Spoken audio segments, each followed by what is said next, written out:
Hi guys, welcome back to the channel. So today, you guys were obsessed, with this recipe. I posted it on my Instagram story. I will make sure I post my Instagram here.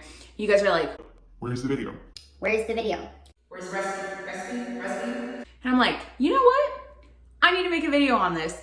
So once I finished testing out this recipe, I realized this is amazing. And I've been listening to you guys, and I know I use a lot of spices, a lot of seasonings, but wait, this is 5 ingredients and not 5 ingredients plus like your entire spice cabinet. Absolutely not. 5 ingredients, that's it. All right, let's make it. For the chicken, I have 4 boneless and skinless chicken thighs. You could do this with the bone in. It's just gonna take a little bit longer to cook, but I don't recommend adding the skin. So, super simple. Some salt.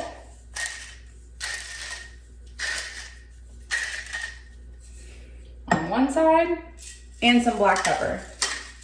That is literally it. I know I say always to throw like a billion seasonings and spices, but trust me, with this, all you need is salt and pepper. If you want to add something a little extra, then you can, and it's only going to make it even better. Now, next up, completely optional, paprika. Paprika to me has like no flavor. It's just for color. So of course, because I have to make it beautiful for you guys, because or else you guys won't want to make it. I'm just going to sprinkle a little bit on, but remember, this adds no flavor, just color. So if you don't have it, don't use it. To our pan, we're going to add some olive oil, just enough to coat the bottom, swirl it around a little bit. I have the pan heating up over medium high. So if your guys' is on a number scale from like 0 to 10, we're about a 7. Then we're gonna add our seasoned chicken thighs, seasoned side down.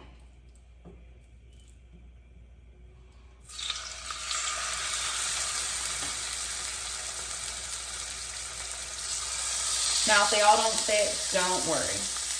You can just work in batches. Looks like I can only fit 3 in there. Now, instantly, once that chicken is in there, because of that paprika, all that nice, beautiful color is just coming out in the oil, which is gonna be so good for the final product. We're gonna let this cook about 4 minutes aside, or until it pulls up nicely. And while we're waiting for this to finish cooking, we can season this side. All right, went ahead and turned the flame down so that you guys can actually hear me. So what I mean by ready to flip and pull away, when I lift up, it comes off. If you have to tug at it and kind of fight with it, sometimes they're gonna stick. That's just kind of inevitable. But when it comes off easily, that means they're ready to flip just like the grill. See, some of the seasoning stuck, but the rest of it, look at this beautifully toasted chicken. All right, now we'll let the other side cook for about 3 minutes. Once our 3 thighs here are done on both sides, do not worry about them not being fully cooked. See, I got some stickage here, which it's inevitable, it's gonna happen. But if we can prevent it with oil and timing it right, then it should be good. I'm just gonna take, oh my God, that sound. I'm gonna take all of these little pieces out just to make sure they don't burn too bad. Then we can add a little more oil and cook our last chicken thigh. And then we'll go ahead and season this backside with salt and pepper as well. Once our last chicken thigh is done, we can take that out, place it on this plate to rest, and then we can take 1 large sliced onion and just throw it in here. If you need to add a little bit more oil, you can. They're sliced super thin, but literally however you want to eat them is how you should chop them. If you want them diced, do it diced. If you want them in big strips, do it in big strips. Now we're gonna let these pick up the color from the bottom, which is called the fawn. And that should take about 5 to 6 minutes. After a couple of minutes, you should easily be able to, either with your tongs or a little scraper, kind of lift up all of those brown bits, which that's all that caramelized salt, pepper, your chickeny bits. This is what gives you like excellent flavor. You could make the same exact recipe in the crock pot or the Instant Pot and let it just cook all day, but This gives you the nice little texture from the chicken actually being seared.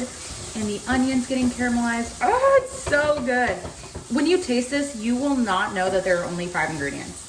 So I'm gonna try to use less ingredients with new recipes and see how that goes. Okay, this looks pretty good. We'll let it go about another minute to 2. Okay, this looks pretty good. Still have some brown bits that are stuck, but that's fine. That's what our next step is for. Half of a cup of some chicken bone broth. This is the broth that I made. You guys can make it too. Follow along with my 2 videos ago, I think it was. And this is gonna help lift all of those brown bits. Now I'm gonna kick the heat up just a little bit. We're now working with a medium high and go in and scrape.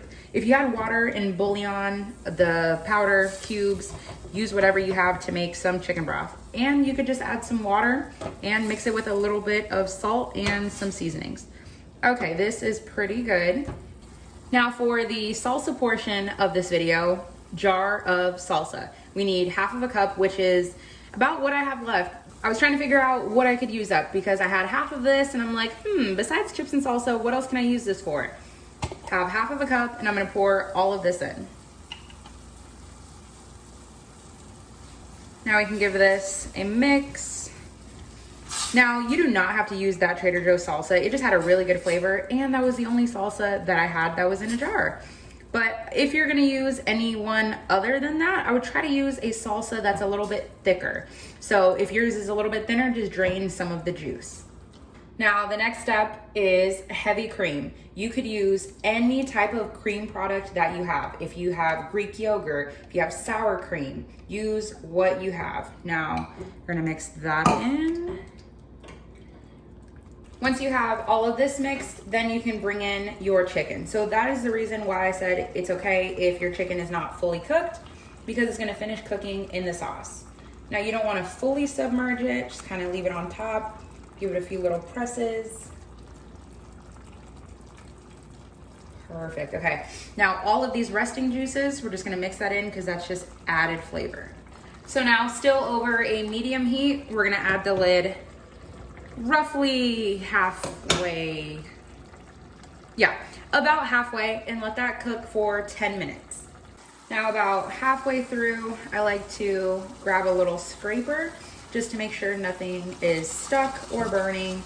Some pans, like mine, have little hot spots, so some places get a little bit hotter than others. So just to make sure nothing burns, just come in, scrape it up a bit. And actually, I think this is done. If you like your sauce a little bit thinner, then don't reduce it as much. And if you like yours thicker, then reduce it down a little bit more. Look at how beautiful. Now, this would be it right here. Ready to serve, done deal, amazing. But you guys know me, I'm obsessed with cilantro. When I first made this recipe, I put a ton of cilantro in it, fresh. But I don't have that now. And I always say dry herbs are great. So this is totally optional, but I'm gonna add a little bit of cilantro. Look at that. Amazing. Look at how incredible this looks. I'm telling you, you would never know that this only has 5 ingredients. You have to make this.